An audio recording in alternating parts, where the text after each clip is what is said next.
학창시절 어떤 선생님은 수업 시간에 들어오시면 늘 하시는 첫 마디가 지난 시간 어디까지 배웠나? 였습니다.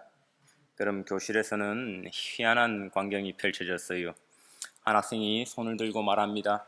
선생님 40쪽까지 배웠습니다. 옆에 학생이 말하지요. 아닌데요, 41쪽인데요.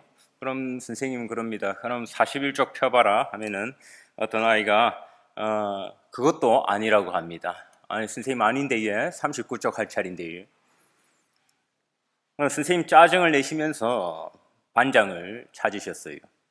하지만 이제 와서 드는 생각은 그걸 몰라서 묻는 선생님이 문제 아닌가요?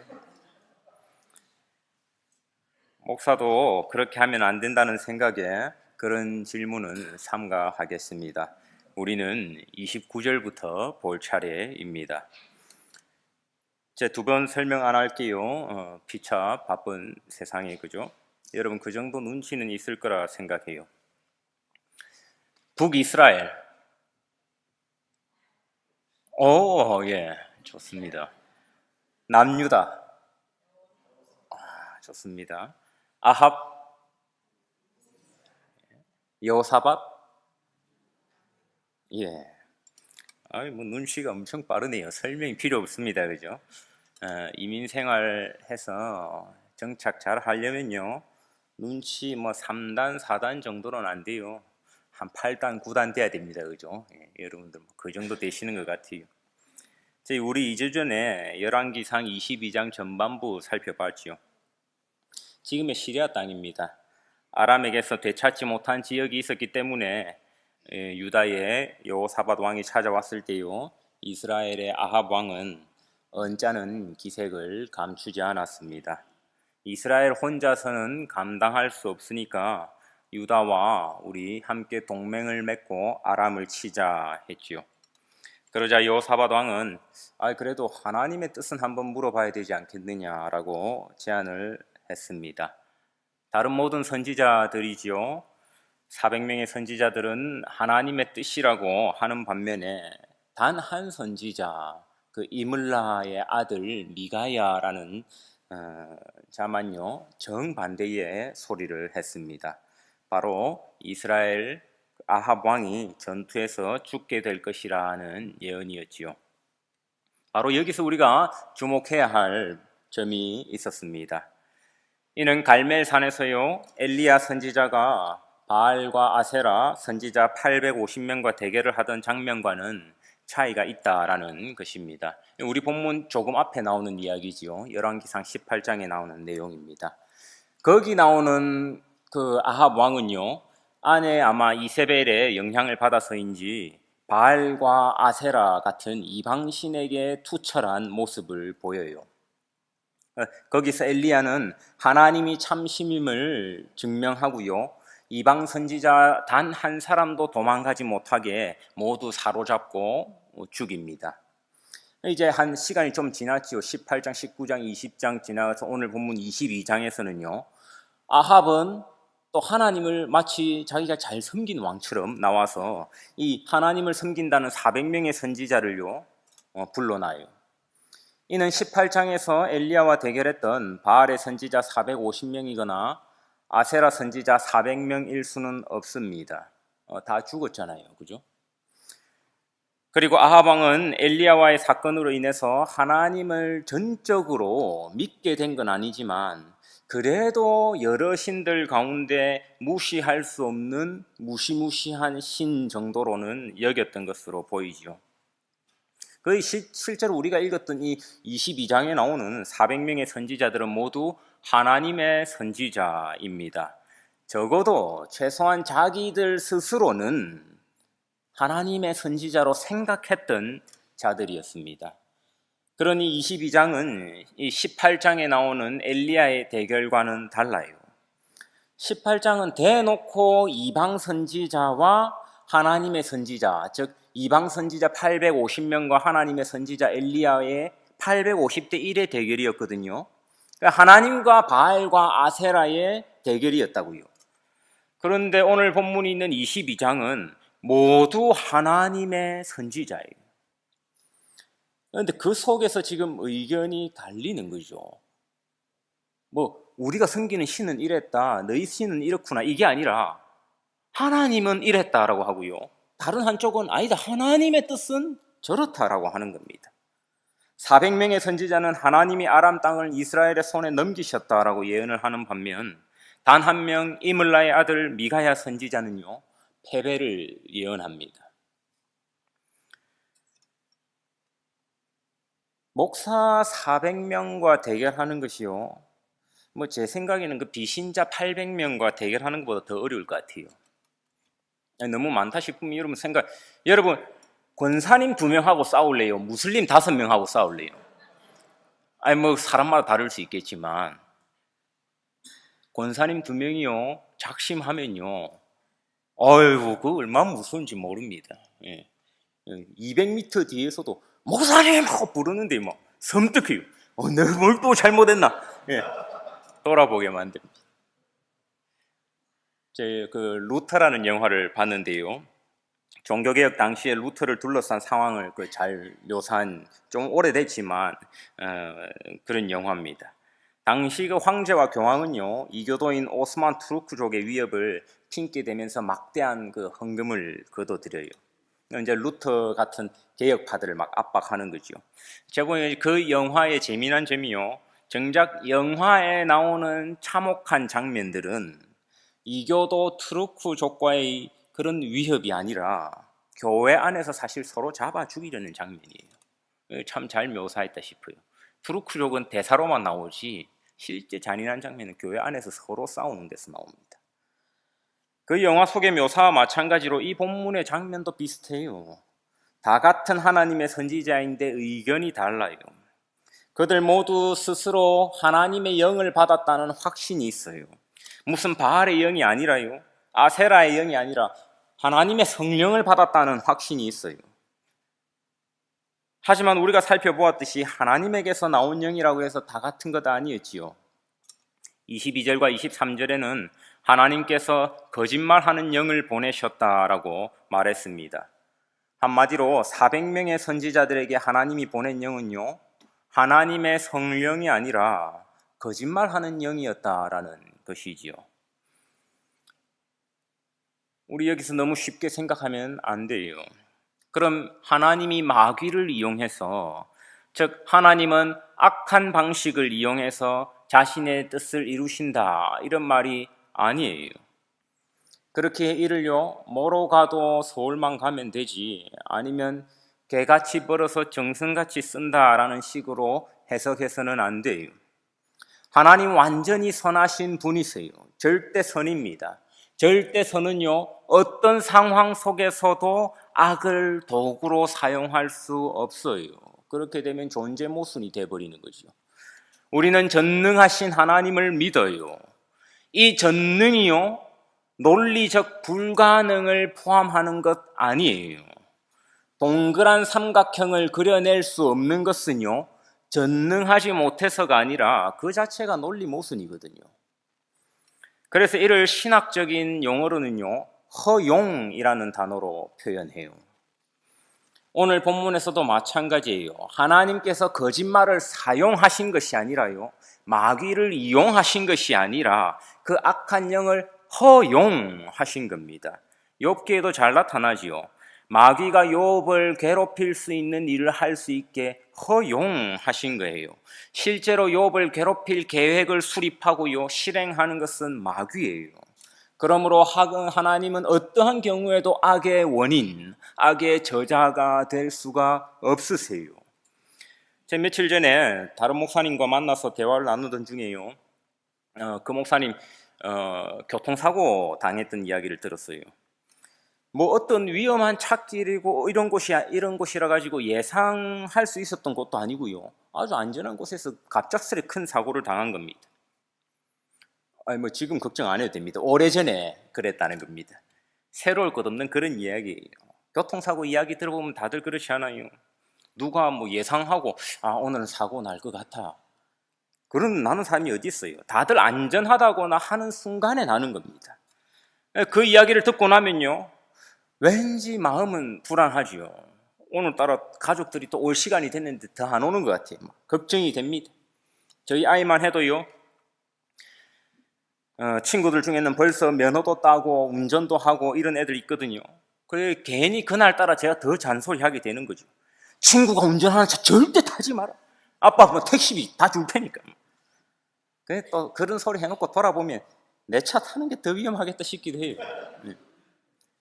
어디 뭐 예배 시간 좀 늦었다 싶으면 뭐 인상 쓰면서 운전해가지고 집 밖에 나가면 위험한 건 많지요. 그렇다고 아이 집에 가둬두면요, 그 아동 학대예요.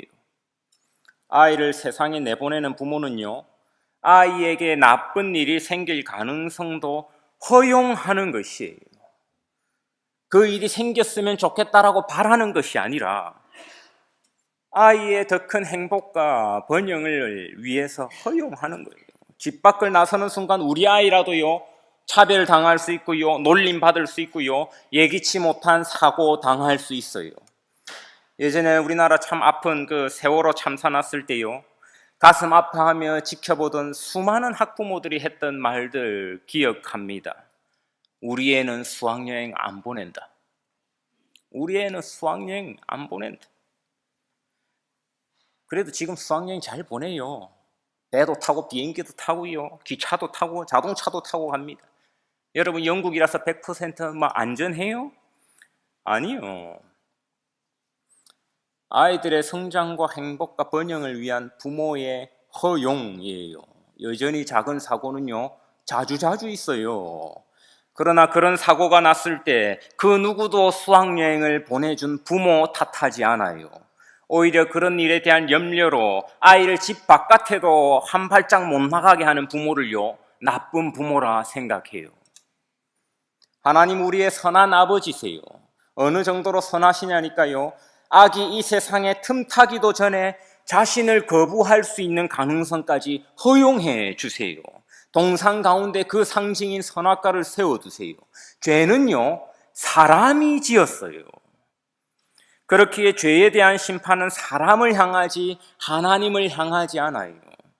수학여행 가서 큰 사고 치는 학생들도 있는데요, 소년원에 가는 것은 학생이지 수학여행 가도록 허락해준 부모를 책망하는 사람은 누구도 없어요.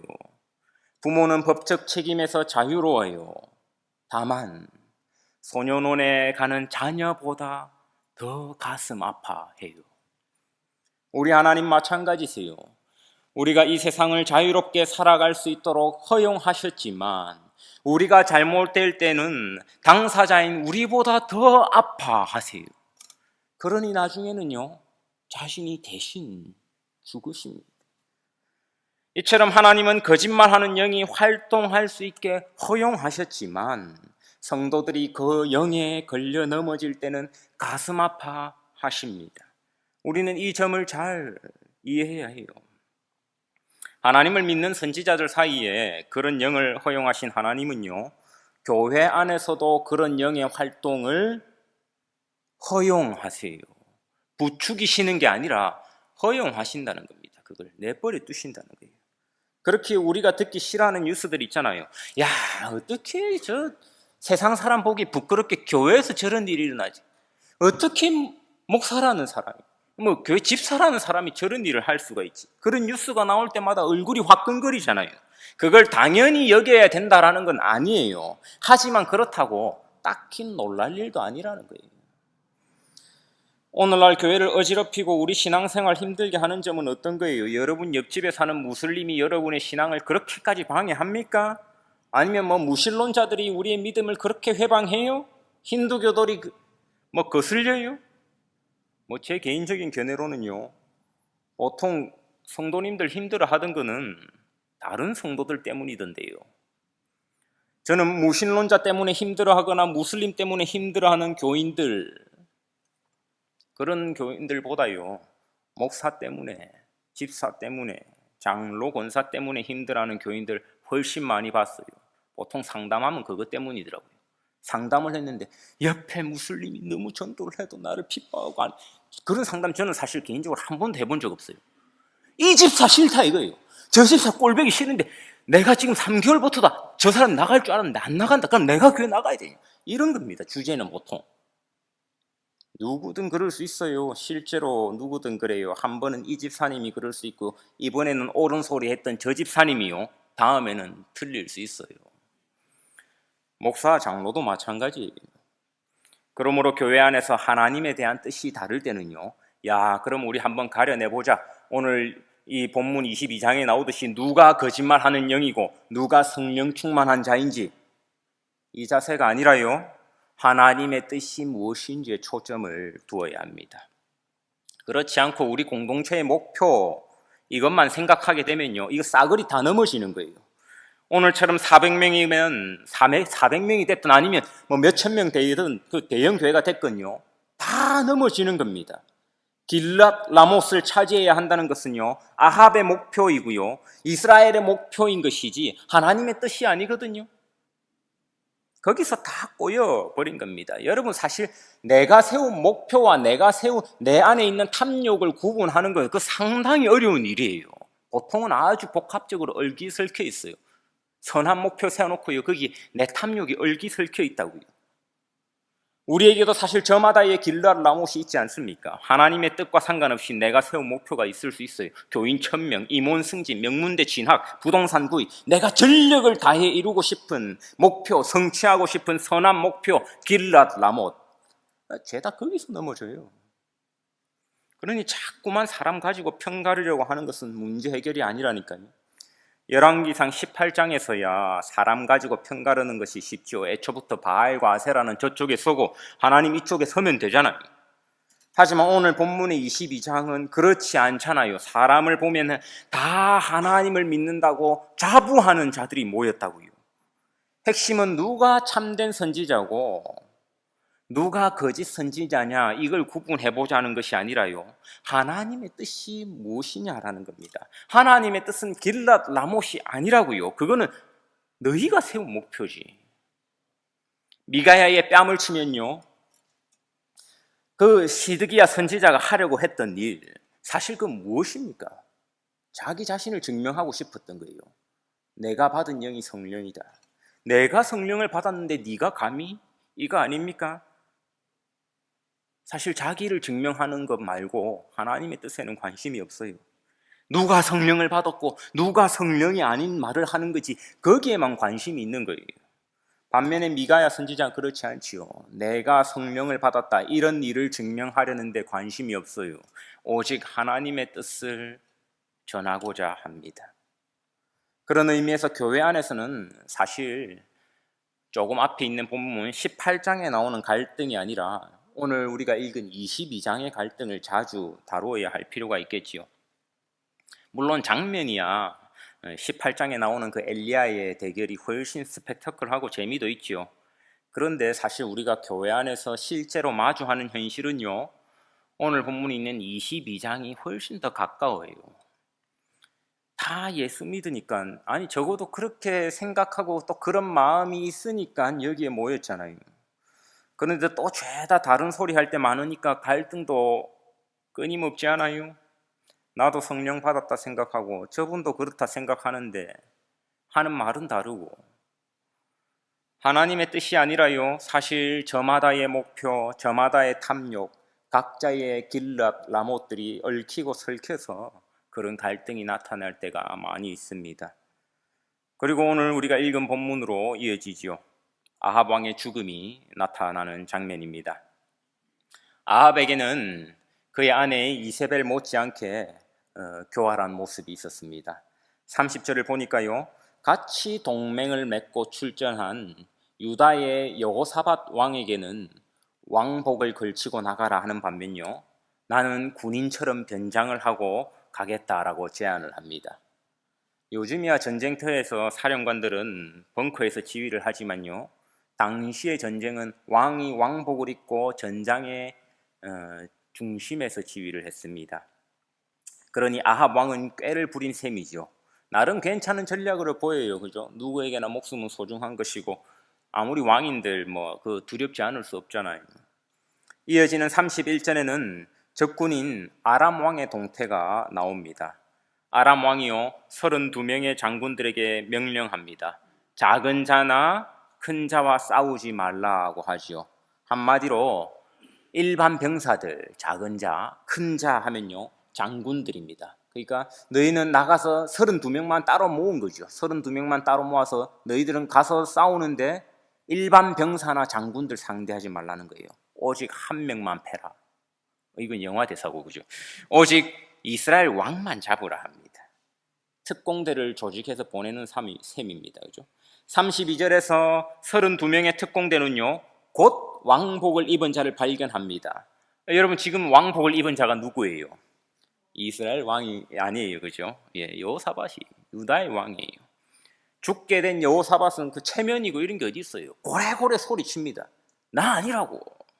이를 확인한 특공대는요 그 왕에게 받은 명령이 있잖아요. 그러니 여호사밧을 죽이지 않고 돌아갑니다. 오늘 사건은 역대하 18장에도 거의 똑같이 나오거든요.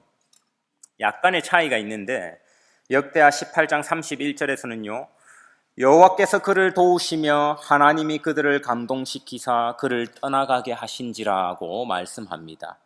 물론 특공대원들은 이스라엘의 왕 아합을 죽이라는 명령을 받았지만 사실 이스라엘과 동맹을 맺고 출전한 유다의 왕 여호사밧을 죽인다 하더라도 뭐 딱히 문제될 건 없거든요. 그러니 역대기에서는 하나님이 깊이 개입하셨다라는 사실을 더 강조하고 있어요. 그죠? 그들이 돌아갔던 것은 하나님이 그렇게 했기 때문이다라고 말을 하고 있습니다. 여기까지만 보면 아합 왕의 계략이 성공적인 것 같아요. 자기는 왕복을 입지 않고 수많은 군복을 입고 수많은 군인들 속에 섞여 있으니 이 32명의 특공대원 눈에 띄지 않을 수 있었어요. 그러니 특공대원, 즉 병거의 지휘관들에게 잡히는 것이 아니라 누구에게 죽습니까? 34절에 보면요 이름이 나오지도 않아요. 누군지도 모르거든요. 그저 한 사람이라고만 나옵니다. 누군가 그 왕을 알아보고 겨냥해서 쏜 화살에 맞은 것이 아니에요. 무심결에 쏜 화살에 맞은 거예요.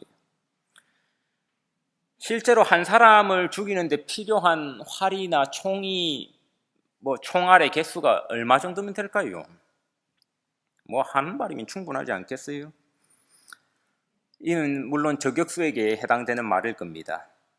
여러분, 우리 월남전이라 부르는 베트남전의 경우요, 예를 들어 한 명을 사살하는데 소요된 총알을 통계를 잡아보면 3만 발 정도 소요된 것으로 봅니다. 한 사람을 3만 번 맞췄다는 말이 아니라요. 예. 물론 이제 훈련에 들어간 탄환도 포함되니까 실제 소총이라는 것이 그러니까 남발하게 된다라는 거예요.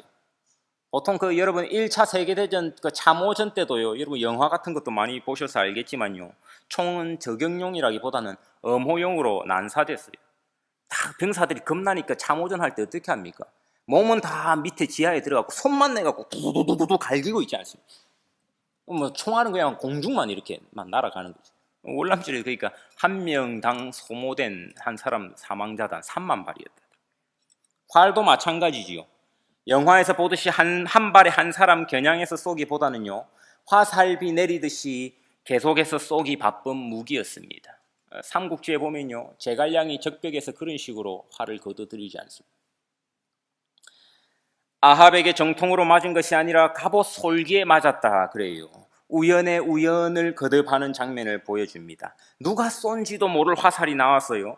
여러분, 갑옷이라는 것이 사실 이음새가 없어요. 가슴 부분, 중요한 부분은 가슴 부분에 이음새가 없고 뒤에 부분과 연결되게 되어 있거든요. 근데 우연한 갑옷에 가슴에 맞았으면 튕겨 나갔을 것이, 그죠? 이음새라는 것이 예를 들면 어깨와 가슴 이 사이에 있었을 거 아닙니까? 이런데 하필 꽂힌 겁니다. 그러니 죽지 않고 중경상 정도를 입은 것으로 보이지요. 한마디로 목숨에는 지장이 없는. 활을 맞고요, 아합이 의식불명이 된 것이 아니라 의식이 아주 또렷해요. 상황 판단이 가능하고요, 명령을 내릴 정도입니다.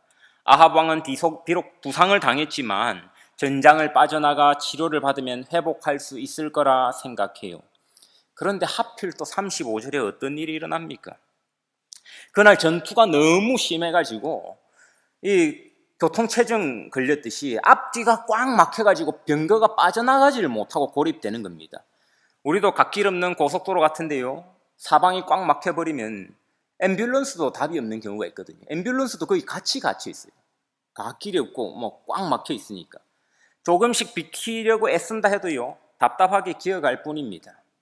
결국 지혈이 안 돼서 과다출혈로 사망하게 되지요. 오늘 본문에서 흥미로운 점은 구약에 단 2번 나오는 히브리어 단어예요. 레트모라는 단어입니다. 34절과 오늘 본문을 똑같이 싣고 있는 역대하 18장 33절에 나오는데요, 이 2번 모두 아합 왕의 죽음과 관련해서 사용돼요. 번역하면은 무심코, 우연히 이런 뜻입니다. 정작 그를 잡으려고 아람 왕이 보냈던 32명의 특공대는 아합 왕을 잡지 못해요. 아합 왕의 계략이 통한 듯 하지만 어디선가 우연히 날아온 화살이요, 그것도 하필 갑옷의 이음매 사이에 꽂혀요. 중경상 정도로 볼 수 있겠지만 하필 전장이 꽉 막혀가지고 왕이지만 그걸 빠져나가는데 시간이 한참 걸려요. 누가 봐도 우연히 겹쳐서 죽은 것 같아 싶습니다. 하지만 아이러니하게도 22장 전반부를 보면 아합 왕의 죽음은 우연이 아니지요. 이는 이물라의 아들 미가야 선지자의 예언과 정확히 맞아 떨어집니다. 그러므로 오늘 본문은 예언의 성취예요. 이 예언의 성취를 아이러니하게도 우연한 일처럼 보이는 관점으로 기록하고 있어요. 이런 점을 보면 참 성경이 재미나지요, 그죠? 우리 삶의 이러한 여러 가지 아이러니한 모습들을요, 참 잘 보여줘요. 참 성경이 보면 볼수록 재미있어지는 것 같아요. 한 사람의 죽음에 대해서요, 우연이지만 우연이 아니라 하는 거예요. 400명의 선지자, 즉 거짓말하는 영을 통해 예언한 자들의 관점에서 아합 왕의 죽음은 우연일 거예요. 원래는 죽지 않았어야 할 텐데 하필 날아온 화살이, 그것도 하필 이음새에 꽂히고, 그것도 죽을 정도의 부상은 아닌데 하필 우연히 그날따라 전장이 꽉 막혀가지고 빠져나오지도 못하고 저녁까지 제대로 된 지혈 조치를 받지 못해서 죽게 된 우연한 죽음으로밖에 보이지 않을 겁니다. 그러나 이물라의 아들 미가야 선지자의 관점에서는요, 이는 우연이 아니에요. 예언의 성취예요. 예언의 참된 여부는요, 그 성취에 달려 있습니다. 이를 통해 선지자들의 영은 판명되지요. 400명의 선지자들의 영은 거짓말하는 영이었고, 단 한 사람, 이물라의 아들 미가야 선지자의 영은요, 여호와의 영인 것임을 보여줍니다. 이루어지지 않은 예언은 우연으로밖에 설명할 도리가 없겠지요. 오늘 본문의 결론은 아주 명확합니다. 우리 38절 함께 읽어보도록 하겠습니다. 38절입니다. 그 병거를 사마리아 못에서 씻음에 개들이 그의 피를 핫았으니 여호와께서 하신 말씀과 같이 되었더라. 거기는 창기들이 목욕하는 곳이었더라. 그런데 우리가 지난번에 읽은 본문에서요, 아무리 봐도 개들이 피를 핥는다 이런 말은 없었습니다. 22장에 미가야 선지자는 그런 예언을 한 적이 없어요. 그냥 아합 왕이 죽는다라고 했지. 근데 사실 이는요, 미가야보다 앞에서, 우리 한 장 앞에 21장 19절에서 엘리야 선지자가 한 예언이에요. 거기서요, 엘리야 선지자는요, 아합을 향해 예언했습니다. 개들이 네 피, 곧 네 몸의 피도 핫으리라. 이처럼 성경은요, 아합 왕의 죽음이 두 선지자의 예언의 성취임을 보여줍니다. 하나는 22장에 나오는 미가야 선지자의 예언의 성취이고요, 둘째는 21장에 나오는 엘리야 선지자의 예언의 성취입니다. 그리고 이를 통해서 아합 왕의 죽음이 결코 우연이 아니라 하나님의 섭리였다는 사실을 보여주지요. 그러면서도 동시에 문학적인 기법을 통해서요, 인생의 아이러니를 감추지 않습니다. 우연히 보이는 것도 사실이라는 거예요. 우리 인생도 마찬가지라는 겁니다. 말씀 맺겠습니다. 삶 속에서 만나는 갈등 중에는요, 갈멜산에서 엘리야와 바알과 아세라 선지자의 갈등처럼 명백히 편이 갈리는 갈등보다도 오늘 본문에서처럼요, 같은 편인 듯 하면서도 다른 말을 하는 애매하고 복잡한 갈등들이 참으로 많이 있습니다. 때로는 설명하기 어려운 일들도 당해요. 그러니 우리는 이를 우연으로 밖에 볼 수 없어요. 운이라는 말도 사용하곤 합니다. 여러분, 그러니 지나치게 살아가면서 신학적인 결벽증을 가질 필요는 없어요. 어떻게 신자가 입에 운이라는 말을 올릴 수 있나? 우연이라는 말을 올릴 수 있나? 정색하고 비판하는 것도 그거 이상한 일이에요. 오히려 우리는 그런 우연이나 운을 부정하거나 거부하는 것이 아니라요, 그것조차 사용하시는 하나님의 섭리를 고백할 수 있어야 할 겁니다. 믿음이 성숙해진다는 것은요, 그런 의미일 수 있겠다 싶어요. 10대 때는 아무리 봐도 우연이었던 일들이요, 20대가 되어보니 하나님의 섭리였음을 깨닫게 되고요, 30세 때는 그게 모든 것들이 우연이었던 같은 일들이요, 40대가 되어보니 하나님의 인도하심임을 고백하게 되는, 세월이 가면 갈수록 예전에는 우연으로밖에 보이지 않았던 일들이요, 하나님의 뜻이었다라고 이제는 고백할 수 있는 일이 많아진다면, 그것이야말로 그저 머릿속에 신학적 지식을 하나 더 넣는 일보다 비교할 수 없는 믿음의 성숙 아니겠어요? 세월이 가면 갈수록요, 나를 증명하는 일에 관심을 둔 시드기야 선지자 같은 마음이 사라지기를 바랍니다. 반면에 세월이 가면 갈수록 하나님의 뜻에 관심을 둔 미가야 선지자 같은 마음이 자라기를 바랍니다. 그리하여 세월이 가면 갈수록 우연한 일들을 통해서 하나님의 뜻을 고백하는 일들이 점점 많아져서 비록 육신은 쇠잔해져 가지만 도리어 믿음의 유산은 점점 더 풍성해져 가는, 이제 46년을 지나 47년, 50년, 그리고 100년을 꿈꾸는 런던 한인교회 되기를 간절히 축원합니다.